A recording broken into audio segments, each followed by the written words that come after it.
ఆచంటకు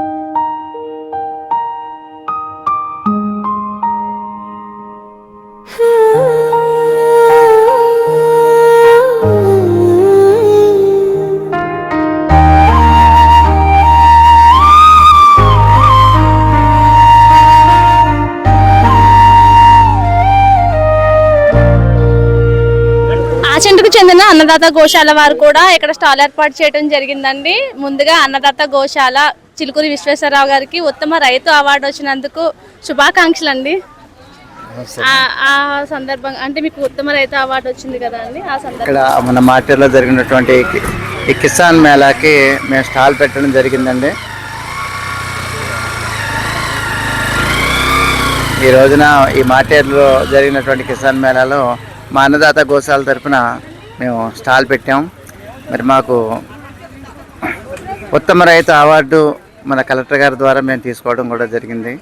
మరి మేము గత 10 సంవత్సరాల నుంచి ఆవు పుల్ల మజ్జిగ వ్యవసాయం చేస్తూ ఒక్క ఒరే కాకుండా అనేక రకాల పైర్లన్నింటి మీద కూడా ఈ ఒక్క పుల్ల మజ్జిగని ఎలా పనిచేస్తుంది అనేది ప్రతి రైతు దగ్గరికి వెళ్ళి వాడించి ఆ విధానాన్ని మళ్ళీ రైతు చేత మళ్ళీ ఇంకో 10 మంది రైతులకు చెప్పించి కార్యక్రమంగా మేము పెట్టుకుని ఇది ఒక కెమికల్ లేనటువంటి కాయగూరలు కానివ్వండి, కెమికల్ లేనటువంటి ఒక బియ్యం కానివ్వండి చేయాలనే సంకల్పంతో మేము మరి ముందుకు వెళ్తున్నాం.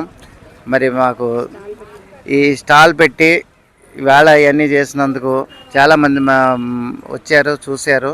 మేము చేస్తున్నటువంటి కార్యక్రమాలకి ఈ పుల్ల మజ్జిగ గురించి కూడా మేము అందరికీ కూడా విడమర్చి చెప్పామండి. అందరూ తెలుసుకున్నారు. ఈ విధంగా ఇలాంటి కిసాన్ మేళాలో రైతులు అధికంగా హాజరవుతారు కదండి, రైతులకి ఏ విధంగా ఇలాంటి మేళాలు ఉపయోగపడతాయి అంటారు? ఇలాంటి మేళాల వల్ల ఏంటంటే ఎక్కడెక్కడ లేనటువంటి రైతులందరూ కూడా అన్ని చోట్ల నుంచి ఇక్కడికి వస్తూ ఉంటారు. ఒకళ్ళకొకళ్ళు ఎవళ్ళు ఏం చేసుకుంటున్నారు, ఎక్కడ ఏంటనేది ఇక్కడ ఇది ఒక వేదిక. ఇది చెప్పాలంటే రైతు యొక్క అందరి యొక్క కలయిక ఒక వేదిక. ఇది జరుగుతూ ఉండాలి. ప్రతి సంవత్సరం కూడా చేస్తే మరి అందరూ కూడా ఒక చోటుకి మీట్ అయ్యి ఎవరెవరు ఏం చేస్తున్నారు, ఎలా చేస్తున్నారు, ఏంటి అనేది ప్రతి రైతు నుంచి రైతుకి బాగా ఇది తెలుసుకోవడానికి ఇది ఒక మంచి అవకాశం. ఇలాంటి పెట్టడం చాలా ఉపయోగం. ఇది రైతులకే బాగా ఉపయోగం అండి. ఇది ఏంటంటే అందరూ తెలుసుకుంటారు ఎక్కడ ఏమవుతున్నాయి. అలాగే ఇక్కడ మిషనరీలు పెట్టారు. మనకు కావాల్సిన వ్యవసాయ రంగానికి కావాల్సిన అన్ని రకాల పరికరాలు కూడా ఇక్కడ పెట్టడం జరిగింది. మనకి ఏ పరికరాలు ఏమేం కావాలి, ఏమేంటి అన్నది కూడా ఏమేమి వచ్చినాయి కొత్త అనేది కూడా మనం తెలుసుకోవడం కూడా జరుగుతుందమ్మా. ఈ కిసాన్ మేళాకి వీరు వేసిన ఈ స్టాల్లో ఈ భరత్ పాల్గొన్నాడండి. ఈ వయసు నుంచి కూడా తను ఇలాంటి స్టాల్స్కి వస్తున్నాడు. సో వీళ్ళ స్టాల్ గురించి తిన మాటల్లోనే అడిగి తెలుసుకుందాం. మీ స్టాల్లో ఏమేమి ఇన్పుట్స్ వేశారు, మీ స్టాల్ గురించి? ఊరిమిరపకాయలు, రైస్, పుల్ల మజ్జిగ, మజ్జిగ, నెయ్యి, ఆవు నెయ్యి, పళ్ళపొడి, విభూది. ఇలా స్టాల్ ఏర్పాటు చేయటం వల్ల ఉపయోగం ఏంటి? ఇలాంటి స్టాల్స్ ఏర్పాటు చేయటం వల్ల అంటే మనం చేస్తున్నామని అందరికీ తెలిసిద్ది. అందుకు మన దగ్గర ఏమేమి ఉన్నాయో అందరికీ తెలిసిద్ది. అందరికి వచ్చిన వాళ్ళందరికీ వివరించి చెప్పావా ఇది ఇలా? ఇప్పుడు సపోజ్ ఈ రైస్ ఎలా అంటే ఏమి వేసి పండించారు ఈ రైస్ని? ఏమి వేశారు? ఎరువులు, పురుగు మందులు వాడకుండా పుల్ల మజ్జిగతో పండించిన రైస్. ఇవి తెల్లగా లేవు కదా, అంటే అన్పాలిష్. అంటే ఈ రైస్ ఏంటి, ఎలా చేశారు? లైట్ గా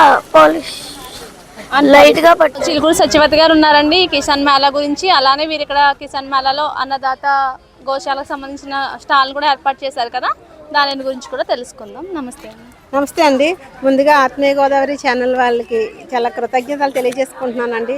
మేము ఏ కార్యక్రమం చేసినా కూడా మీరు ప్రతిదాన్ని కూడా ఇలాగా మీ ఛానల్లో పెట్టి మమ్మల్ని ఎంతో ప్రోత్సహిస్తున్నారు. వారికి నా కృతజ్ఞతలు తెలియజేసుకుంటున్నాను.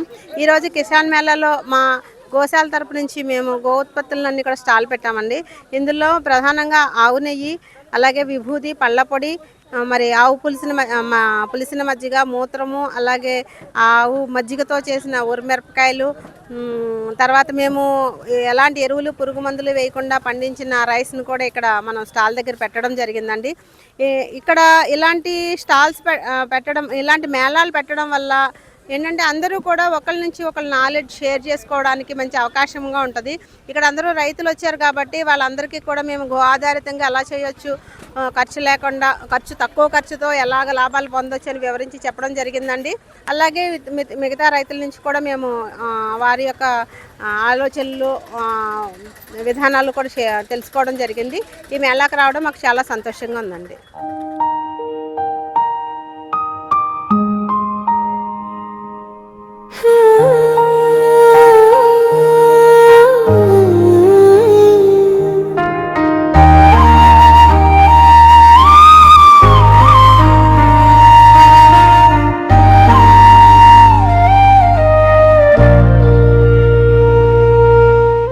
గోదావరి ఛానల్ను సబ్స్క్రైబ్ చేయండి, లైక్ చేయండి, షేర్ చేయండి.